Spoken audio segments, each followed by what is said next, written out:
it's not necessarily a peaceful thing all the time. But it's hard for me to separate the two. Okay, thank you. Okay, hold them up again. And one of you talk with the overlaps, just overlap like this on how you're seeing those related. Laura, you have written some things in there in yours. How do you relate that? So my overlapping territory says nebulous, because I think the relationship between the two tends to change based on like whatever moment I'm in, wherever I am. And the two words that rose for me were performative and stewardship.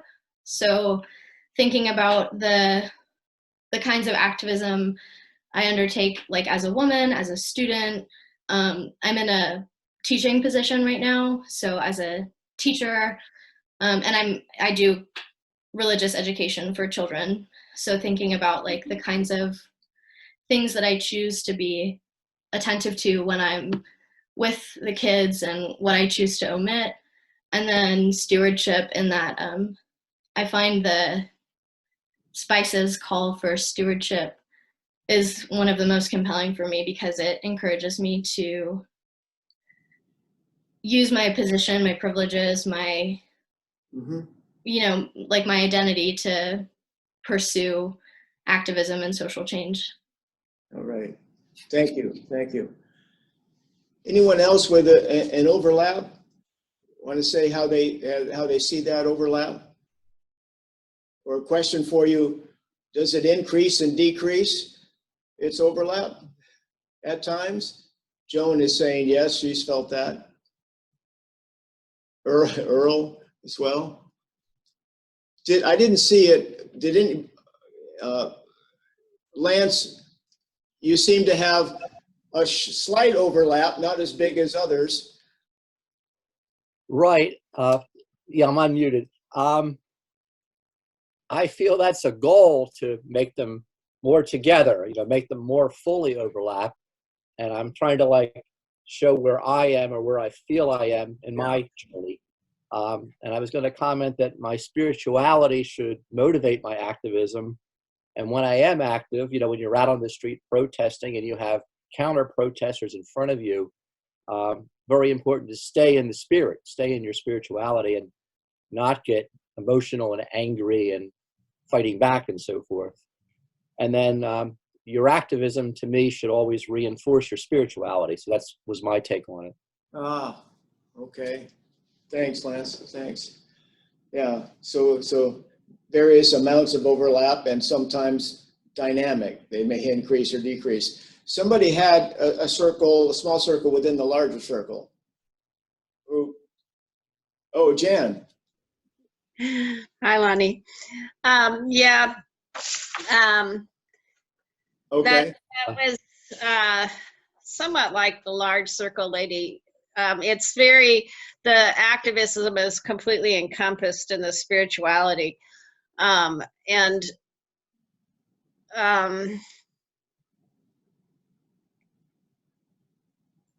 Right now, I'm not really doing that much activism, but it's completely, well, not completely, but a lot of it is in that realm of trying to give love and to be love and to spread that to other people, maybe who, like my neighbors who I don't agree with. In fact, and showing that in my actions towards them. So I don't know. I really feel like it's incredibly important that our activism be rooted in that spirituality, because I think that's where the power is. All right. Thank you. Anybody else that had different angle on things, or is that good?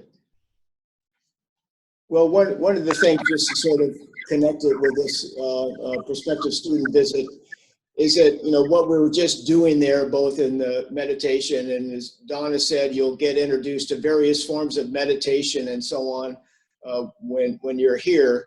The task being to find what works for you. Both your freedom and your difficulty is that you have to work at that yourself. And just as we've seen here in this group, there are going to be differences in the way you worship, the way you think about how spirituality is connected, if at all, to activism.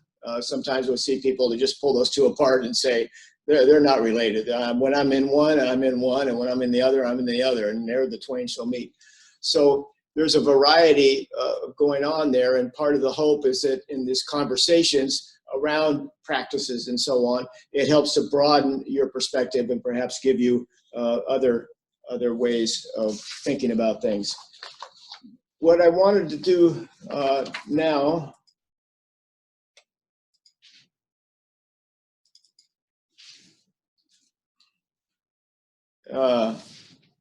can you see that? Is it up? It may show even with people on the scroll. So to sort of back up a bit and think about religion, and we'll come back to the spirituality aspect, but to think about religion that can be helpful in understanding one another on an individual level, even if you're, you know, a Quaker that worships out of silence, or you're one of those renegades like April out of the pastoral tradition, you know, there are going to be different ways of doing it, and perhaps trying to understand something from religious studies. That is not theology, trying to look at one tradition and make the case on what ought to be the beliefs and practices and so on. But this comes from people who are students of religion and so on, could have faith, but they're trying to understand what's going on. And this comes from a dear teacher of mine in grad school, John Fenton, who was a specialist in East Asian traditions. So he was interested in trying to help students understand other religious practices that can look very strange to them, right, in this way. So one of his points, which is not only his, but that religion first is human involvement with sacred realities, which provide ultimate meaning, significance, value, and vitality for human life.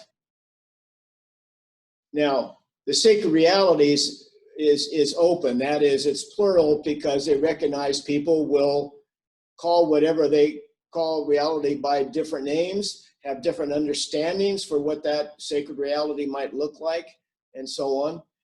But nonetheless, there's some sort of involvement that's being sought through religious practices. And the practice can be something that we just did. That's a practice that is trying to indicate some seeking of involvement with the sacred reality.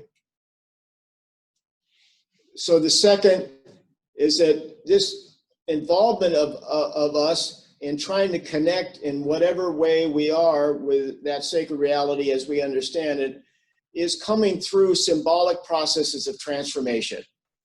That's a big term, but anyway, in other words, it can be related to language use and trying to understand, say, theologically clear concepts and these kinds of things. But it's also pointing to more than that. It's pointing to things like art and music and things like we just did of sitting there when we're not talking at all. And the goal in there is trying to do something to transform us in that process. But it needs a medium to do that.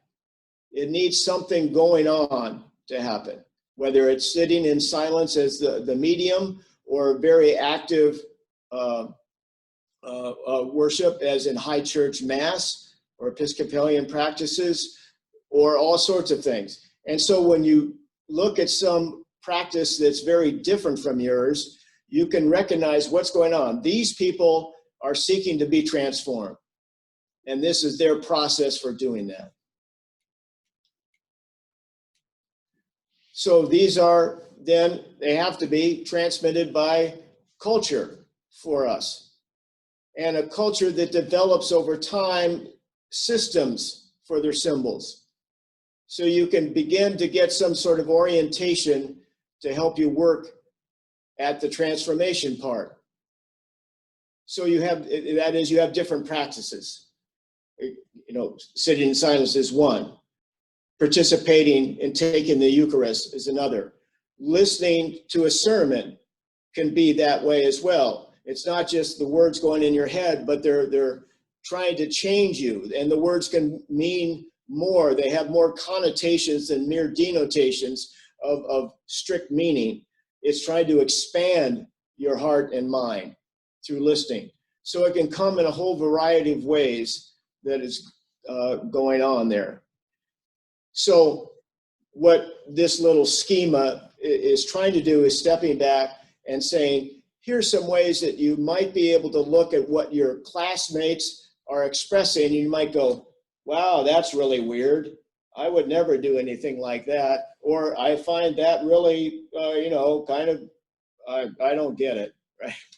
But it's a way of trying to open up a way of understanding of that person who may be very different from you is trying to get some sort of connection with sacred reality.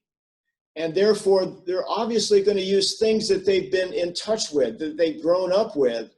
And yes, they may have changed and so on, but still there are continuing system symbols that they're working with in what they're doing. And the key point is then trying to be transformed by this work, by this connection with that ultimate reality. Let me stop there and see if there's any questions. Is that clear? Can you see how that works?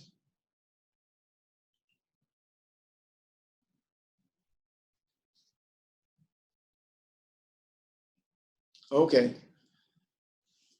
So that's a religious studies view that you know, could be of help, and we're going to other fun places here.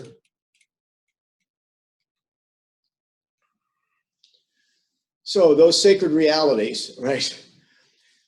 People have studied for a long time now efforts to try to say, when we look at all the varieties of religious traditions, do we see some commonalities in sort of how they're understanding it, even though they're very different, and the different ways of understanding the features of it? Are there some commonalities that might help us understand what's going on for us as we engage in whatever practices we're doing, as well as other people? So, first of all, repeatedly across traditions, there's something that is and remains mysterious about this reality that we're trying to be in touch with. Yes, sometimes, including theologians, think they know God's mind, but the claim is from the traditions, the various traditions, we're not going to grasp this by our heads. We're not going to control it. It's not in our pocket, and so on. So it remains a mystery. So it's somehow we're seeking to relate to it. It's somehow in our human realm because we're prompted to do something about this, but it's in the words of Paul Tillich and others, it's wholly other in some ways. We humans aren't going to do that. We're not going to be able to grasp that. Awe. See that a lot in various traditions. In the Bhagavad Gita, right, Krishna opens himself up to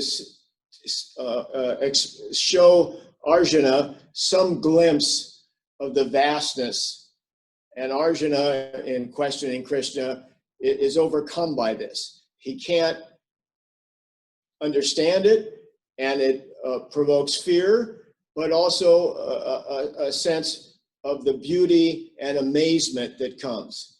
So you hear expressions like awe of God or fear of God. You know, sometimes we think of it's a quaking fear, right? And sometimes it can mean that. But much is like, oh my goodness, what I'm in touch with is far vaster, and now I feel it in my bones.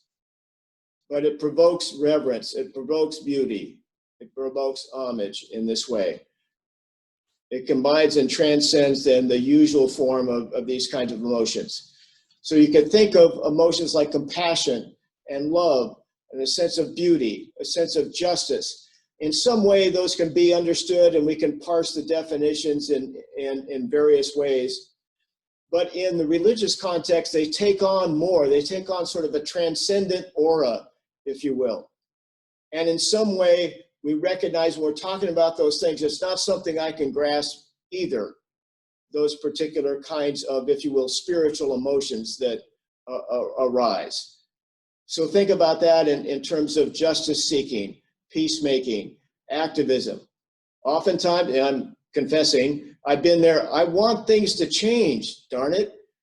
And I want to force people to do it. Okay, non-violently, but by God, this is my view and our view, and we need to make this happen. And then there comes an element that may transcend that and put it into a larger context and so on, and take, as someone said when we were talking before, the emotion out of it, the immediate motion seeking that kind of change immediately. Okay. Fascination. They're attractive. And they're seen again as that source of somehow being in connection with this reality, however I understand it, is understood to help me deal with questions of meaning, my significance, my value, what I'm to do in life. So that, in that sense, satisfaction. It will draw me on the hope that I can be connected to it and so on, and it will transform me, transform my emotions, transform my ability to do what I need to do, and so on. And finally, this is ultimate.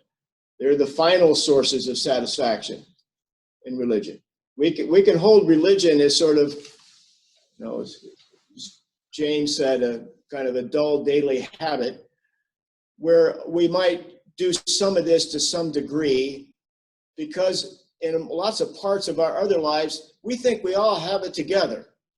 We're in control, we're in charge, we're the masters of our ship here, and so on.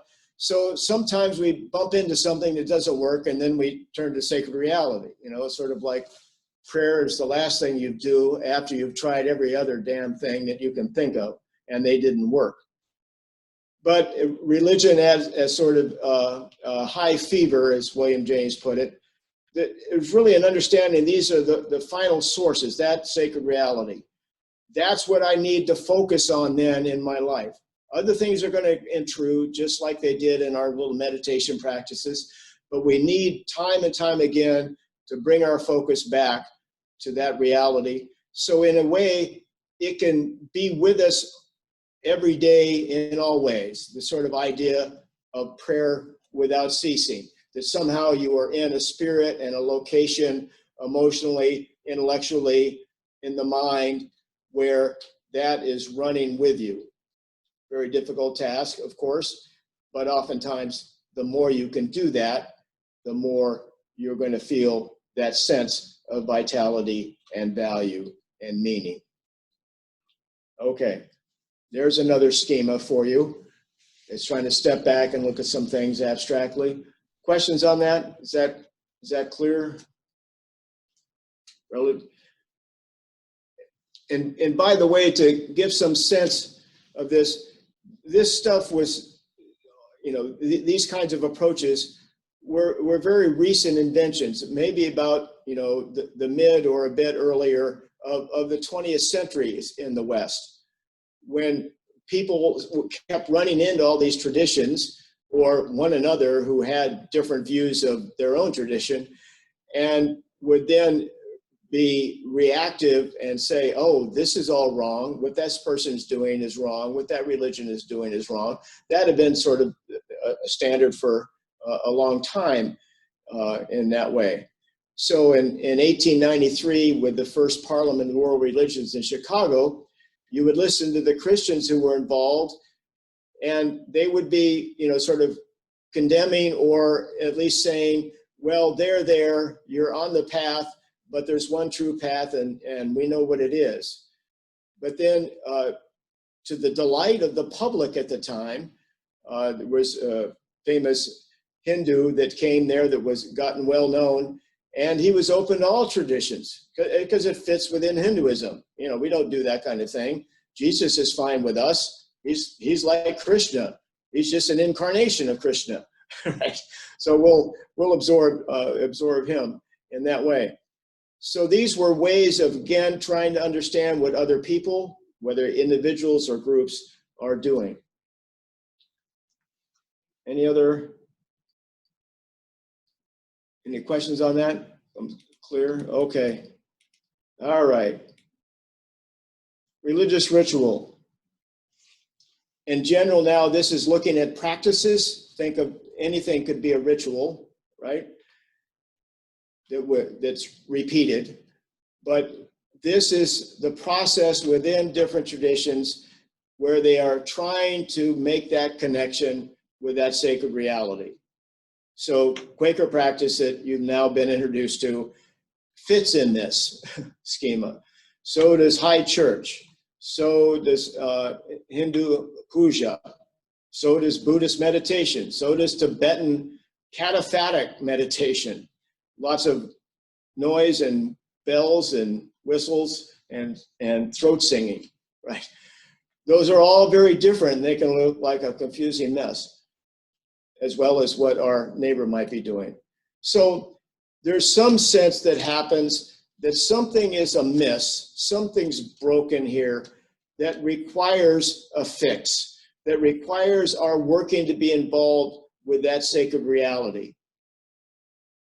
And it's sent as a religious need because all our other efforts aren't going to get it. They might help us for a while, right? Take another drink, take another shot, watch another movie, whatever it is. It may work for a while, but finally there may come an acknowledgement that there is something here that's amiss with me, with us, with our community, that we need to do something here. So religious ritual is a way of doing that. It says this thing can't be solved by our usual ways of trying to do things. We have to somehow open ourselves up to God. Next, symbolic distancing, right? Meaning symbolic, and it's real as well, too. People can do it in different ways. People can fast. People can go on a pilgrimage. People can go away to a retreat center. People can let their hair grow long. They can cut their hair off. They can do self-flagellation. Many different things that might happen there. But just in regular worship, whether Quaker or one where there's activity going on, there's something there that supposedly is taking us away from our everyday stuff. We're leaving that at the door, and we're trying to do something different here. And we're trying to do it individually and corporately, because we need the help then to move away from what is going on our heads, the laundry list of things we need to do, and so on. We're trying to get rid of this. And this can happen in Quaker worship. It can happen in Pentecostal worship. It can happen in Hindu, Buddhist, Jain, Tibetan Buddhism, Taoism, and so on, that we need to somehow remove ourselves individually, corporately, from the worries and the things that are tying us down in our community if we're going to solve somehow, or hope to solve, this problem by connecting with that ultimate. Okay, then liminality. That means it's sort of betwixt and between. We've gotten into a space where we're outside our usual bounds of the way we think about things and look at things, and dropped our usual everyday practices. And that can come in various ways. It can come by reading. It can come by sitting in silence. It can come by trying to, again, be silent for hours at a time. We're trying to get into a space that's betwixt and between the normal world, our everyday mindset, and that which we think is there to be had. We don't know what's going to come, but that's that opening to the sacred. So now we're trying to be as open as possible when that happens. And I think you could think of this in times that might have happened that are in the midst of the everyday. These are practices, again, that are trying to structure that kind of movement and therefore that kind of transformation. But sometimes, like this morning, I was sitting and, it's been cloudy and gloomy here and lots of snow. And I looked out and the light was just bright on branches of a tree, and there was a robin. And I looked at it first, I go, oh, the first robin of spring. And then I start to go back and go, wait a minute, look again. Wait a minute, this is beautiful. Look at this robin sort of bouncing around, happy on the glowing branches of the trees. Something just sort of came through. It was a bit different than my sort of saying, oh yeah, there's a robin on a tree, the sun's out, great. Something else happened. It was a bit of beauty, a point of beauty that popped through. There can be those kinds of things that just happen. Well, these kinds of processes are trying to help that happen more, especially when we see that there's some big problem. Restoration, symbolically renewed. That's the hope. Rebirth, resurrection, right? Reconstitution, that we're shaped in a way then where we have now a sense, because of our engagement with the sacred reality, that we are changed and something here is changed. Yes, by our work, but finally because of that sacred reality's work with us, something has been restored. And so think of, so many practices have this kind of element to it. Of course, in Christianity, you have the crucifixion and resurrection. It's going on, right? But oftentimes you see that same kind of pattern repeated over and over again, where finally, sometimes at the edges, there's an awful experience, but it gets transformed. In fact, somehow that experience of sadness, despair, rage, and anger that has gotten us down opens us up to something else. Sometimes the suffering that we've experienced opens us up to something else as possible.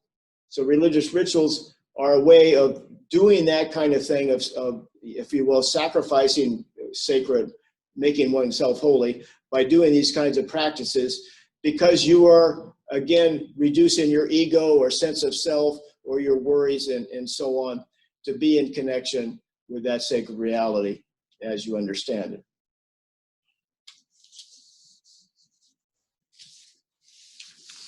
Any questions? Okay, now we've used religion, and you saw the definition of it here, okay, back earlier, and you've seen various ways the sacred realities are understood, and you've seen a general way of understanding religious ritual. So maybe you can see that in relation to, obviously, religious stuff. People are expressing particular faith tradition. Can you see this operating in different ways in the larger culture where we may not usually call it religious? Are there things akin to this understanding of sacred reality, this understanding of the characteristics of the sacred reality, this understanding of the way ritual processes work in the larger culture that would not normally be labeled religious?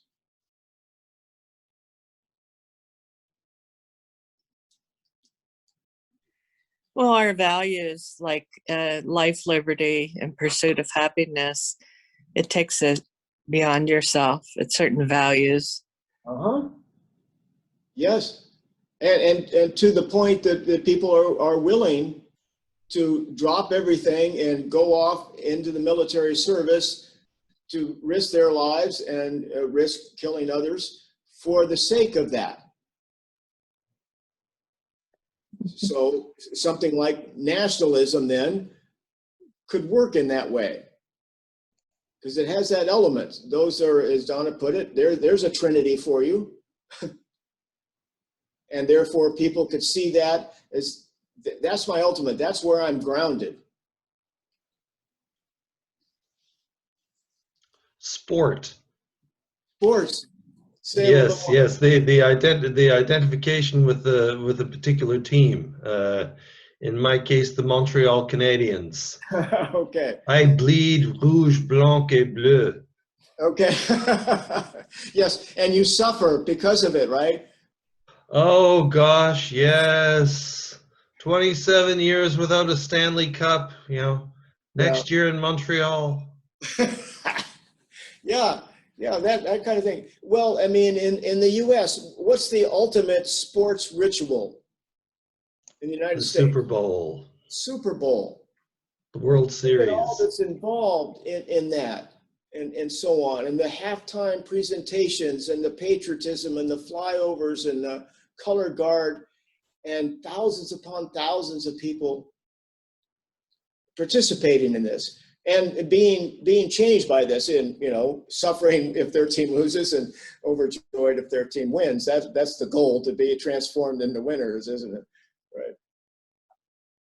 I was thinking of art, and like when you're like, for an artist, you just get an inspiration. It's like coming through you like spirit and then going back out, you know, as you're sharing it, and you get kind of in that flow, and it's a very kind of religious thing. Yes, yes. And so you're doing all that work. Yes. My spouse is a musician, trained in classical piano and flute and so on. And she talks about this a lot. She practices and practices, you know, as much as she can, working and so on. And yet what she says is she has to get in a space where she's not thinking about playing anymore. The music is coming through her in that way. And then she works on listening to what the music is saying to her. And then therefore it gets altered through her. But it's something that is, you know, being carried along by something else.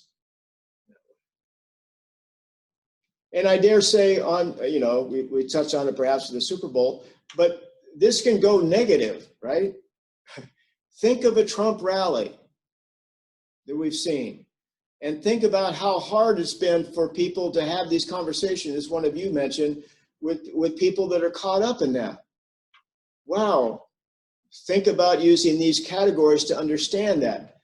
If I think is, you know, I tend to do, well, you know, just if people had better information and so on, and we could talk calmly about it, we solve that. But this is being enacted on a much different level. This is people looking for connection to that sacred reality. And that's what's key for them, and that drives them. And that has been what, in a way, has been the power of this. This is a spiritual thing that's going on. We may wonder about that spirituality, but it's spiritual, it's religious, it's engaged in these kinds of processes of transformation. So one final thing about that before we take a bit of a break is that rituals can have the sense of, we have to participate in this. We have to make the sacrifice, go through the suffering of the distancing. You know, it can be various levels of that, you know, not eating, focusing our attention, all this kind of thing. So we're the one that have to go through the process. But there's also in religious studies the kind of thing that says, well, sometimes something or someone else can make the sacrifice for you. So this means that for the sins of ourselves, we can have somebody else take that on, rather than us having to go through it. So this is the scapegoat. You know, put the sins of the community on the scapegoat and sent into the wild. And so this, to get into Christian theology, is, one would say, a fundamental, from this perspective, a fundamental flaw in substitutionary atonement theory. That is, when Jesus is understood to take on all our sins like the scapegoat, suffer for them, and we're free and clear. And of course, that's not the only understanding of Jesus that are there in the Gospels or tradition. Jesus is saying, as I take on these struggles, you too need to take on these struggles. I'm not going to do this for you. You need to do this. And therefore, people were empowered to carry on after he was executed. So you can see how this works, and you see how then it works in our country that drives things like our military and drives things, therefore, in our violent, addicted country, something like Trump rallies and the support, the wild support for what has happened, the support for an insurrection, and so on. So these general views from religious studies may be of help in thinking not only about relating to my neighbor, relating to people that I might be in class with who have different views and different practices, and so on, but understanding some of the dynamics of religious traditions generally, and also how religion gets expressed in many other ways of people trying to make this connection to be transformed into a better place, and how they can go a bit awry. Any other questions or comments before we take a bit of a break here?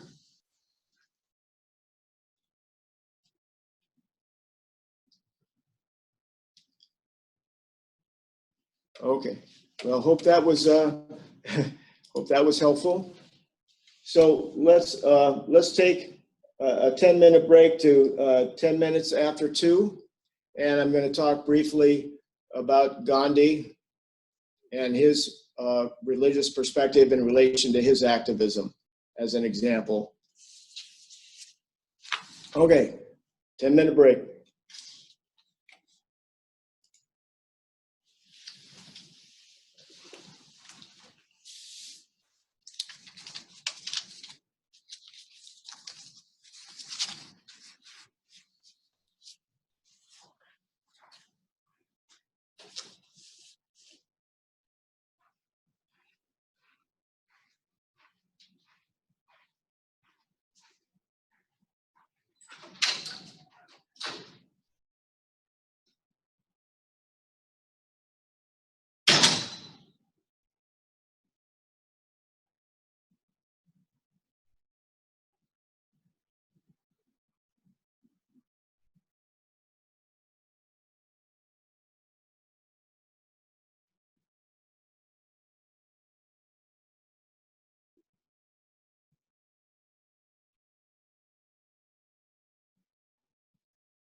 It is a veritable heat wave out there.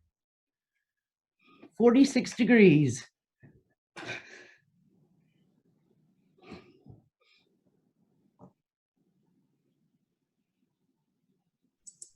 Didn't realize it was that warm. I should go out for a walk. Well, we all should. Yeah. So, Joan, what brings you to these sessions? No, maybe she didn't hear me. Joan, what brings you to these sessions?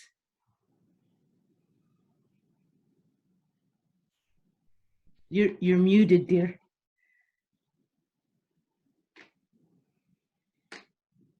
Shortly, I was working on another document here, but I am a lifelong Quaker, actually. Grew up in Kansas and moved to Tennessee when I was early in my career to work at Friendsville Academy, to teach at Friendsville Academy and be a counselor and administrator there. Okay. And then met my husband and ended up staying in Tennessee. After the first year, the academy was a college prep academy. Uh-huh. For most of its time. It started in 1857, but by the time I got there in 1974, it was a school for children with behavioral and academic disabilities. Okay. And so then the community was not as proud of that school as a college prep school. And so funding for it had diminished immensely, and we ended up closing the academy at the end of that first year. So, so then my husband and I needed to either go other places or else get married. So we got married, and I stayed in Tennessee, and of course, with Wilmington Yearly Meeting and FUM, Earlham is a significant, it's the seminary for Quakers in here, as well. Guilford is another. I don't know. Is Guilford considered a seminary? I don't think it is. It's just an academic institution that's Quaker based. And so this opportunity came, and I'm recently retired, so I decided this would be a nice opportunity to learn more about Earlham. And so that's why I'm hanging around today here. Nice. Well, welcome. Our pastor is a graduate. Jonathan Goff is a graduate of ESR. Okay.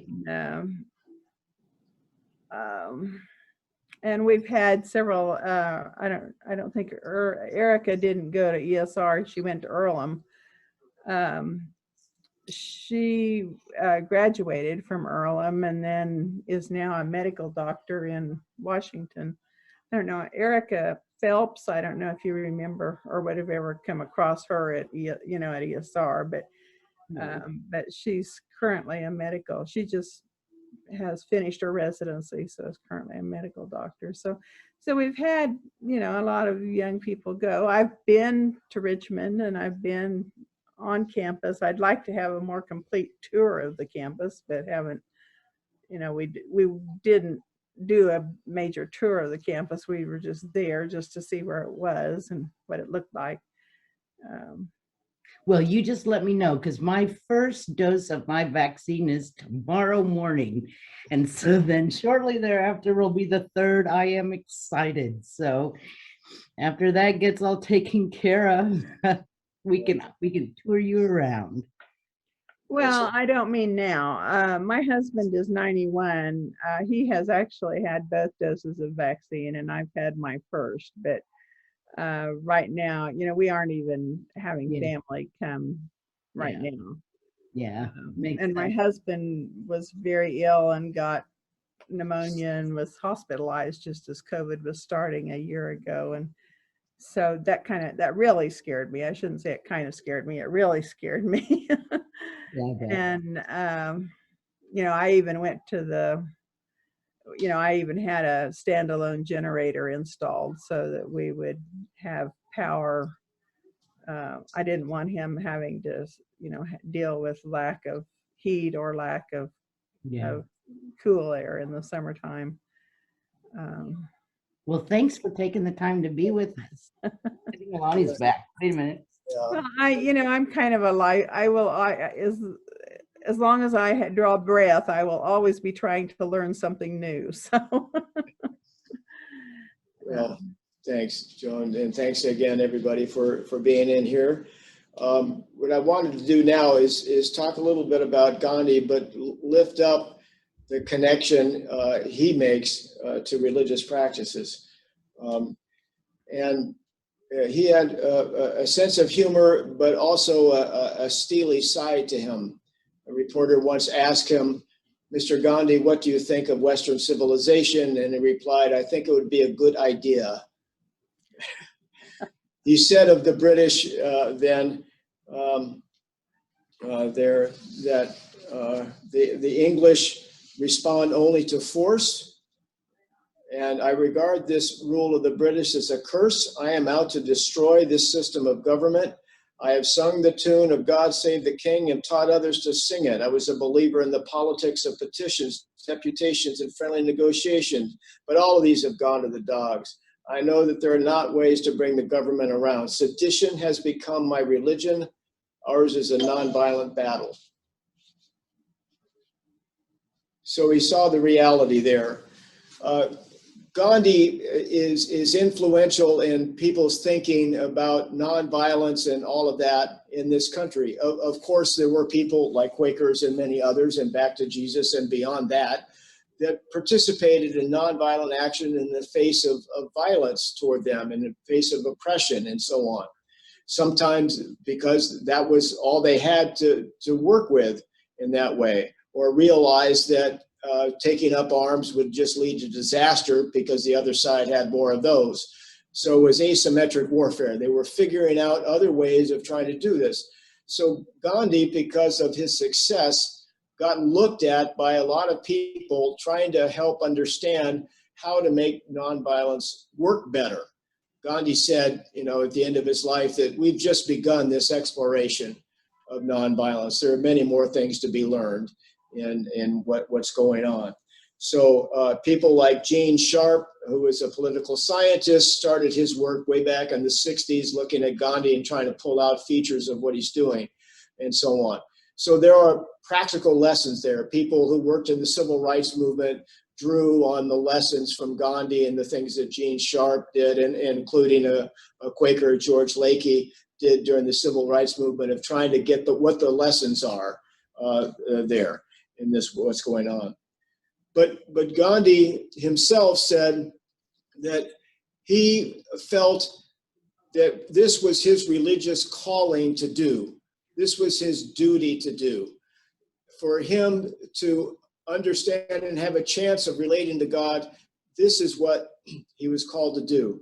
So within Hinduism, there are various yogas or unions or ways you can connect with God. In other words, a variety of religious practices that are understood as paths, if you will, sort of like vocational paths that are going on. So you could have the meditation side, the yogi sitting in meditation. You could have those that are devoted to Krishna, sort of a love devotion, the sense of giving your work to others and so on, that's associated with work. And so Gandhi loved the Bhagavad Gita and loved to pray and so on, and had a daily routine that he was engaged in for that.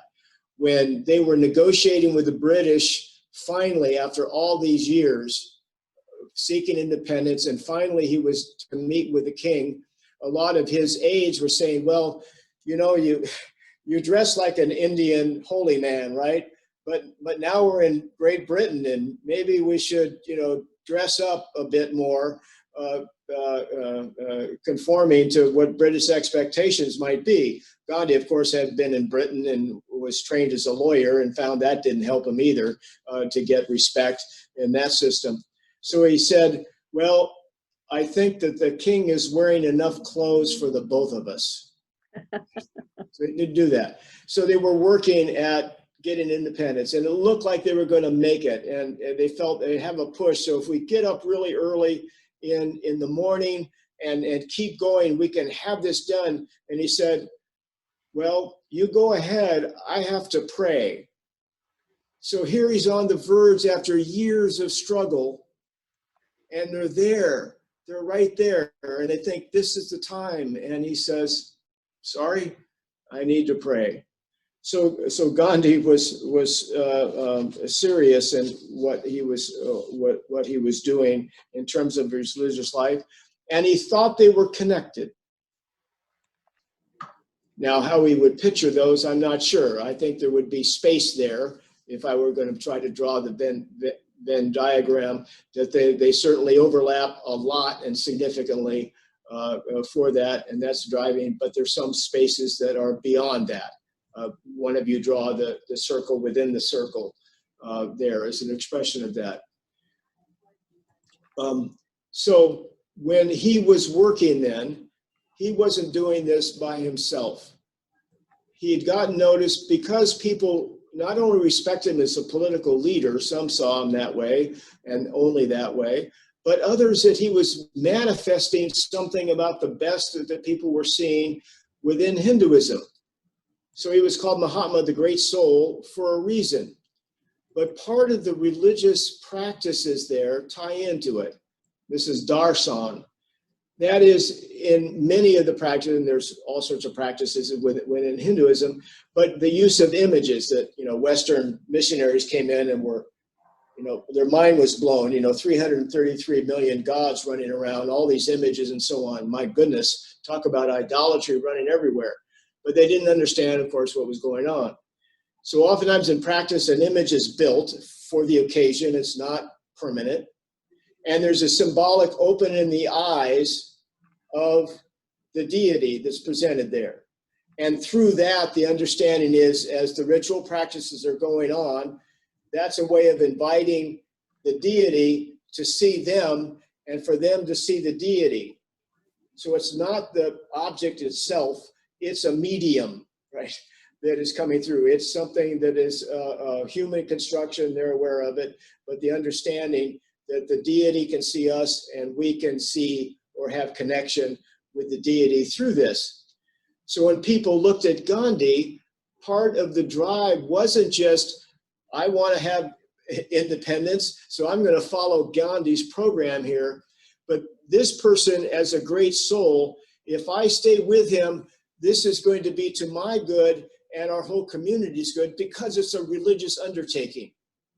As Gandhi said, yes, I want freedom, but it's freedom so people can participate their spiritual growth and their spiritual journey unhindered by the awful oppression that we're experiencing. So it was a religious drive for him. So the famous Salt March in the early 30s, whenever that was going on. Well, the British, kept knocking back the efforts and so on. It was really getting to be a struggle. People were getting discouraged and so on. So Gandhi went into retreat at his ashram, wondering what to do. And he said, I did not know what to do. So I had to go in and wait for the word to come. So it was weeks on end. And of course, people were getting upset because the movement seemed to be stagnating and the British were counterattacking and figuring out ways to throw the movement off in this way there. So he said then it came to him. He didn't invent it, but it came through him because he had gone on retreat. Yes, he was a very public figure, but he would then close things off, went away, fasted, stayed in his ashram until it came. And it was the invention then of the Salt March. And part of the power of that was, one, that salt was needed to survive in that hot climate. You need to have a way of salt, and the British were now taxing it. So they kept picking away at economic issues. So that was a key one. And therefore, because it had to do with life then, it had a certain religious tone to it, a certain religious aura to it. And so that was important, not just because the British were getting money from them by the salt tax, but because it was the very source of life, and God or the gods wanted them to have life. So that got their attention. So when he started his march way away from where he was going to end up on the coast then, he was marching and people would pick up and follow. And then the reporters came and watched what was going on and this kind of thing. But it was a march of faith as a march of seeking political change for him. So this went on for miles. And as he went in to villages and towns then, he would be asking the Indians then, have you resigned your British assigned post that is helping control the rest of the Indian population? He said, the British could not control us if we all stood up and just simply said, we're not going to do what you say. That would make it 330 million at that time, Indians or whatever, against the British. No, it's because we're cooperating with them. So understand that, but also, isn't this a religious duty for your fellow Indians to stop doing this compromising? So he went on the Salt March, marched a long ways, and British kept thinking about, what do we do with this? We can't really arrest him. He's done nothing wrong. He's just walking, right? But they knew they were in trouble since the crowds were growing and people were being more supportive. So they waited until he went to the seashore, cook out some water, and started making salt, right? And, you know, people said it was terrible salt, but that wasn't the point. So at that point, they arrested him, but that got more support and that got more attention internationally as well. And so now pressure was coming. He was figuring out ways, or through him, God was giving ways of working with this powerful British empire and so on. So then they had, during that time, just after the Salt March, he wasn't there, but there was a salt production factory. And so what they decided to do was storm the factory. Well, they knew then that they were going to get beaten down. But they wanted to show, everybody was there, reporters were there, they wanted to show the British, who had gotten such a good reputation for being, you know, a good imperialist, a kind imperialist. They were there, they built railroads and things and so on. They gave Indians lots of power in their structure, right? It's a way, you know, from empires on, of co-opting local support, getting the subjective elite, giving them some room, giving them some favors, so they'll help control others below them. So they went in, and as Papa, they were beaten and skulls broken and arms broken and this kind of thing and so on. And that went all over, and it was condemned in the United States Senate and so on. And people in Great Britain now were upset with what they were seeing. Here are people that are unarmed and trying to do something that has to do with their very means of life, that have salt for their survival. And now you're beating them. So suddenly things have changed completely. That was, what was that? Early 30s, I think. So there until independence in 47 was a long time struggle after that, but that changed the game, because now there was widespread support among Indians then. And people who had been working for the British started not to do that.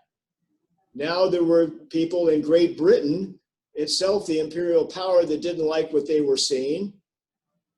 And now internationally, Great Britain was getting pressure on them. So that small bit of recognition of what God might be able to do in giving a word to Gandhi about go march to the shore and make some salt was the turning point that was going to now lead eventually to Indian independence. But again, what Gandhi was saying all the time was, this is for spiritual development. This is not independence for independence sake or freedom to do whatever you want. This is now, we have the opportunity to pursue our highest religious aims.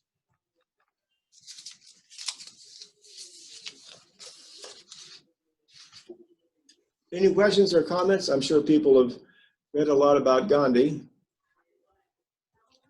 But I want to lift up those religious components. The Salt March as a religious ritual, a transformative religious ritual.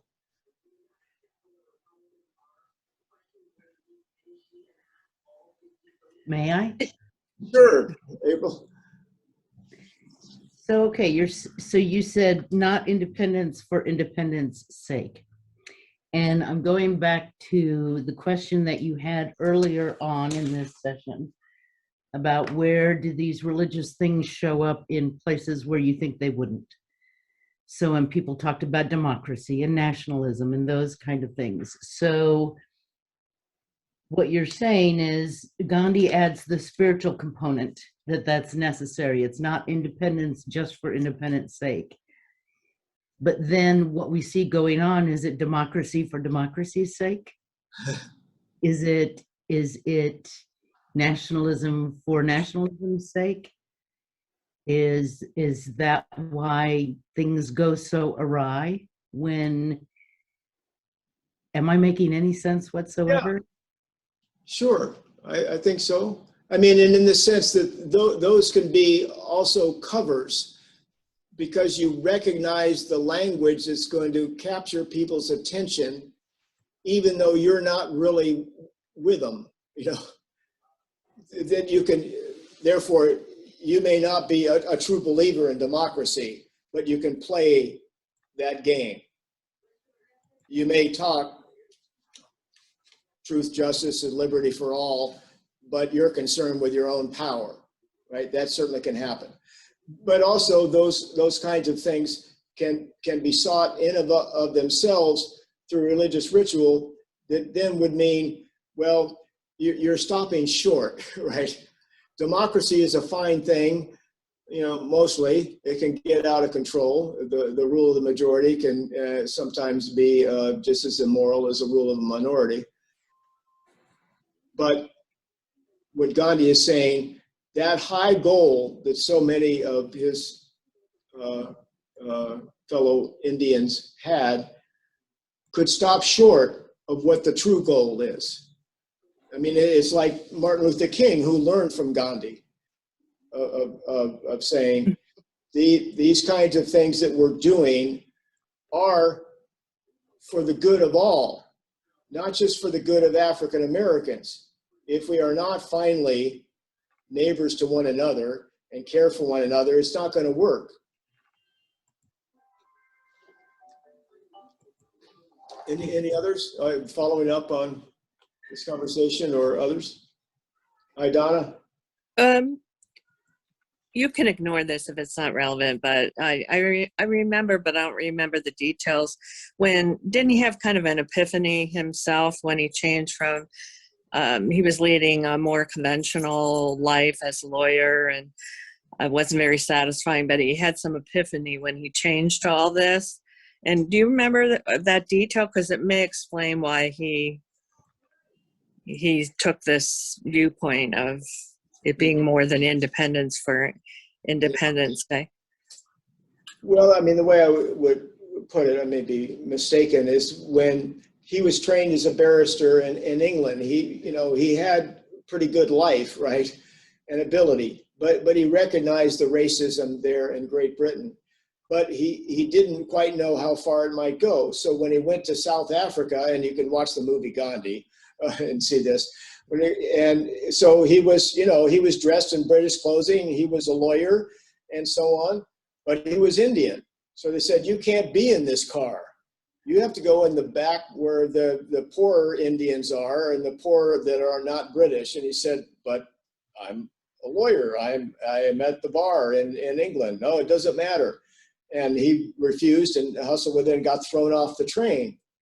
So in some way, and you can think of your own experiences when there may come a turn and sort of thinking, oh, what's going on here? It was like, I'm not going to make it in this civilization.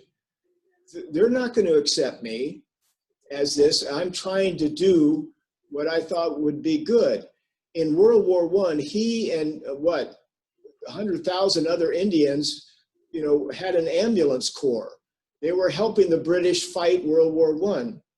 And he realized, with that experience, and as well as in South Africa, that path is not for me. I can't fulfill myself by doing this path. Something else has to happen. So then he started going back to the roots in that. His mother was Jane, so there was a strong nonviolent tendency there, but he started then to turn back to religion.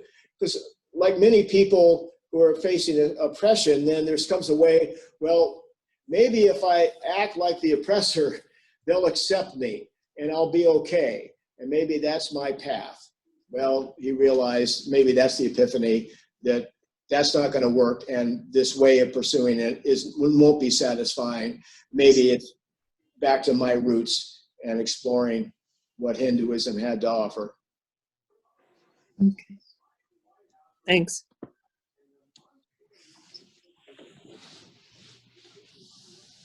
Lonnie, I'm thinking of a little different march that also had religious spiritual connotations.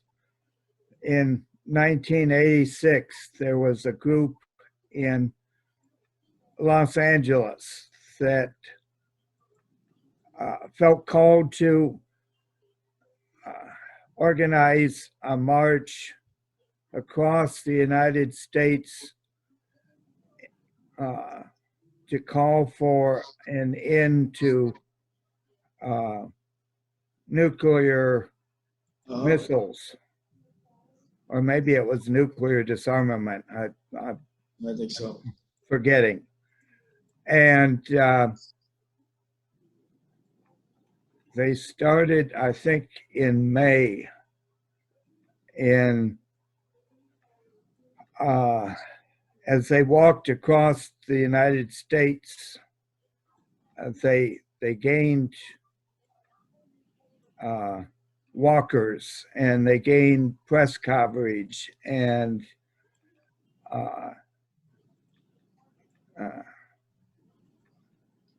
I was working as a reporter for my university newspaper at the time, and we got a press release on it. So I did an article at the end of the school year and informed my meeting about it, and somehow or another the Brethren Church in Fort Wayne also heard about it, and so we met up with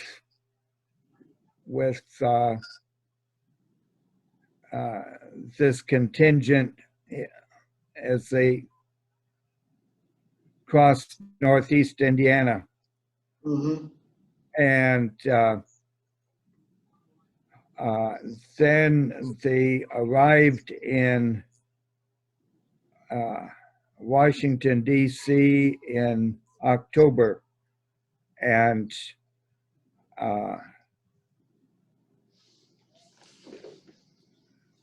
there was a huge gathering. I don't know how many thousands of people in the mall, from Lincoln Memorial to the other end of the mall. I remember E. Raymond Wilson spoke. I think maybe King might have spoke. And the end of the gathering was a silent vigil, candlelight vigil, surrounding the reflection pool. I've seen some pictures, aerial pictures of it. It was quite impressive. But that was enough to get a lot of people to encourage Congress to start working with the Soviets for a treaty. Good, thanks, Earl. That's a good example where these things will pop up in that way. And part of the challenge in religion is sort of, well, how might you try and, as I heard April raising, want to be tempted to try to use religion to get something else that you think is more important? Or is religion both a means and an end that you're striving for, so that things will be better for everyone? You mentioned King. Let me just close with a bit about Martin Luther King Jr. Martin Luther King coming up in the United States, even having faced a middle class African American in Atlanta, but faced racism, of course, and so on. And he had two epiphanies. One, when he was a student at Crozier in the north, okay, this is north, not a southern school, seminary, and one of the white students accused him of taking stuff out of his room and making a mess out of his room, and he had a weapon. And King confronted him quietly and sternly said, no, I did not do this, and so on, and I'm sorry this happened to you. So King kept his cool in the midst of that. Well, that action came because not long before that, again in the north, he and someone else, they were on a double date and went out, and then they were hassled by people. And King appealed to the authorities, the police, to do something about this. And of course, nothing happened. So he learned a couple lessons. Okay, I'm in the north, but I'm seeing some familiar things here in that way. So the incident with a fellow student at Crozier, he found, just sort of on his own a different way.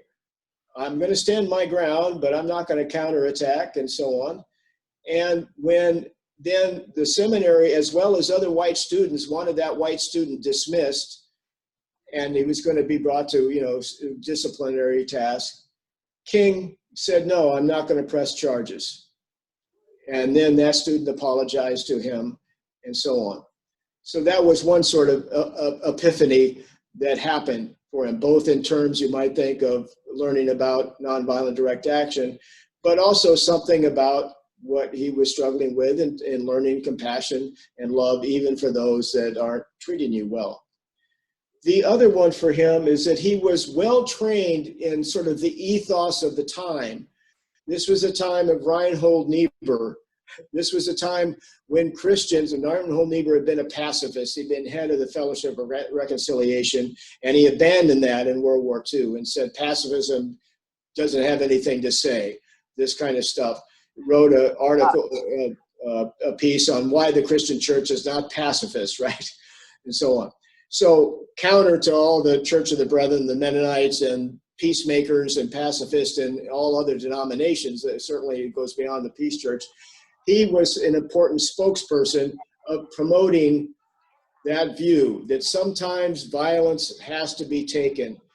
And this has to be on a social level at times, that is warfare. What he argued with, human beings are egoistic. Sometimes love can touch them. That's what he saw Jesus doing, individual connection. But he said on the social level, that won't work. So King had been, trained and absorbed that whole sense of, you try to be a good person, but sometimes you got to pull out the weapons to defend justice. It's for the sake of justice. Well, he heard a lecture about what Gandhi was doing in India. And suddenly, it was a process, but changed in his attitude about that and say, well, wait a minute. He's working there, and it's compassionate toward even the enemies. They are fighting, but they are fighting in a different way that is not striking them back physically and trying to tear them apart. They're trying to make the connection to their head and heart in that way. So suddenly an epiphany there, King said, wait a minute, there's things there. And furthermore, that has rootage in the Christian tradition. After all, what was Jesus doing? He was standing up to Roman imperial power, but he was not a zealot, arming himself to do that or calling for armaments. So King shifted there, and a very important shift, both religiously and in terms of thinking about nonviolent social action that has happened in very recent times. And as Gandhi said, we're perhaps just at the beginning of both a more astute exploration of what nonviolent resistance can do, civil disobedience can do, and also at the beginning of beginning to see religion, spirituality has far more depth than perhaps we thought. And perhaps if we pay attention to that circle and its relationship, make that bigger and make that deeper, we can actually both reach our own level of compassion that we never could imagine and bring a bit more compassion into this society in which we're living.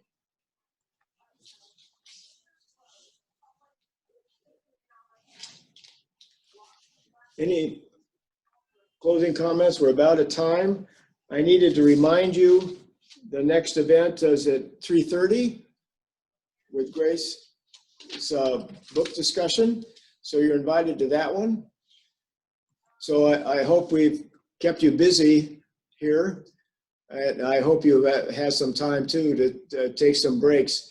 I took a break earlier since the sun is shining and just walked around a little bit. It was very nice. So once again, thank you all. Good to spend some time with you. And if you have other questions and so on, Julie, is there any other things you have? Any other?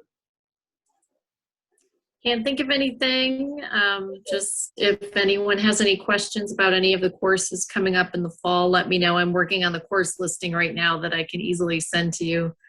And if you have any questions about scholarships, how to take courses, just let me know. You can just email admissions@esr.earlham.edu.